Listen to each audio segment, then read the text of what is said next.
तू ना गोष्टी प्रचंड साठवत नेतोस, इतक्या की त्यातून तुला मार्ग दिसणंच अशक्य होतं.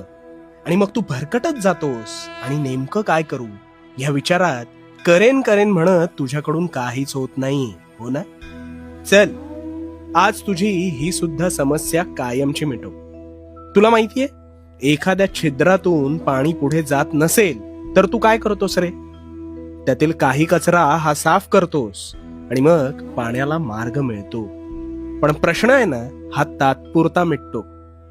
तुझी समस्या ही आहे की तू गोष्टी तात्पुरत्या सोडवण्यात लक्ष केंद्रित करतोस आणि मग काही दिवसांनी प्रश्न पुन्हा तसेच उभे राहतात, कारण ते कायम संपलेलेच नसतात.